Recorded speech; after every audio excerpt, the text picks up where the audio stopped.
Ka-basic, kamusta? Andito lang naman tayo ngayon at mag-share na naman ng kaunting kaalaman para sa pag-bypass ng Redmi na HyperOS na po yung sa version niya o kaya yung system niya. So, kung makikita niyo rito, naka-HyperOS na po yung unit.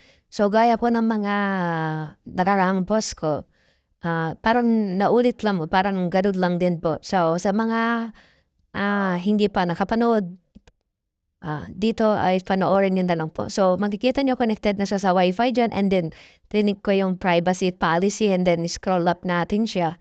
Makikita natin yan parang link na yan. Yung address na yan, click natin. And then wait lang po natin na mag-loading and then magsa-sign in tayo with Google. Click natin yung sign in with Google. And then pag nandito naman sa pinakababa po, kung makikita niyo yung help side sa baba, and wait lang po natin yan. Tapos dito po sa describe your issue, search lang natin, no? Kaya enter lang natin yung delete. Yan, search natin. So, pag lumabas po yan, makikita niyo yung video na yan, click natin yan. Pero, kailangan niyo po siyang i-zoom in. Kailangan niyo i-zoom in para po maklik na yung parang share. So, kaya po nang makikita niyo dyan, i-zoom in ko muna siya, ganyan. And then, click natin yung share. Wait lang po. Click natin yung share and then click natin sa pinakataas. Huwag po sa may kulay blue sa taas lang. Gaya po niyan, click lang and then click natin yung share. So, gagamitin natin dito yung share me. Yan, yung share me na icon na yan. So, gagamitin natin yan. Click natin yan. So, pag dito naman, na-click na natin yan, agree lang natin sa mga yan. Next. Sundan nyo lang po. Then, use location.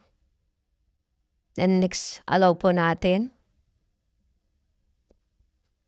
At dito naman po ay kakailanganin natin ng isang unit. So, ang nangyari sa akin dito ay kahit po hindi siya kaparehong Realme, basta po may application kayo na Share Me, and then bago po kayo mag-transfer ng files, kailangan po munang i-download nyo muna yung activity launcher sa isang phone, and then mag-install din kayo ng Share Me dun sa phone. Pero kung may gamit naman kayo na kapareho na Redmi din, automatic may Share Me na application na po yan. Pero dito kasi sa case ko ay ang ginamit ko Realme. So, wala siyang Share Me kundi phone clone. So, nag-download pa ako ng Share Me and then nag-install pa ako ng activity launcher bago natin sila pag-connecting dalawa. So, pag dito sa part na to ay naka-connect na po sila. So, ang gagawin lang po natin ay kailangan nating i-transfer yung activity launcher na dinownload natin dun sa Realme dito sa may kanan ko,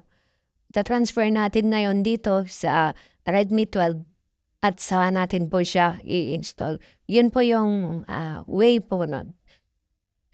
Step by step, sundan niyo lang po at makukuha niyo po yan.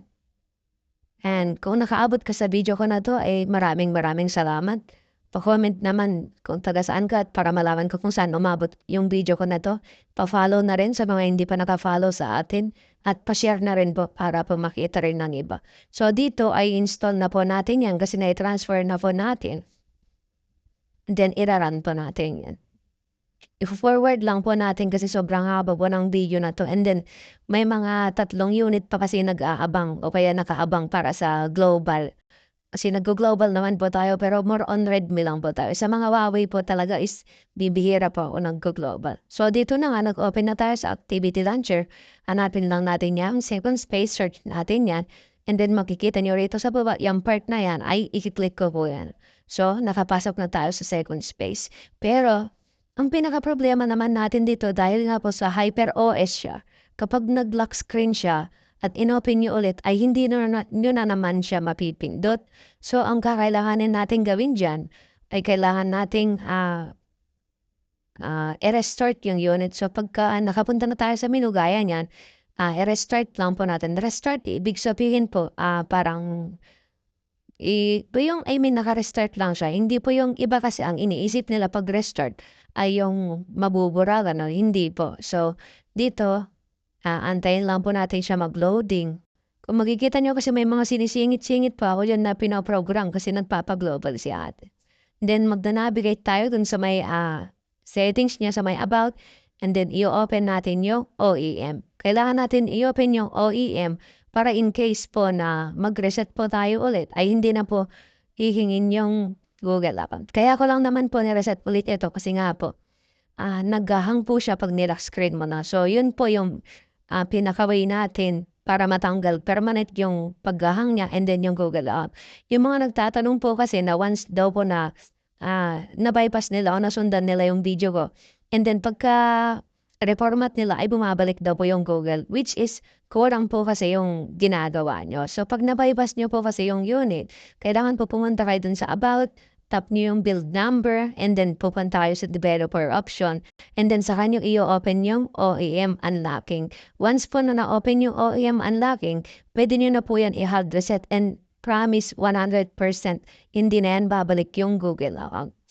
And then yung iba naman nagkakaproblema sa GCash daw once na na-bypass and then hindi maka-install ng GCash kasi nga naka-open yung OEM.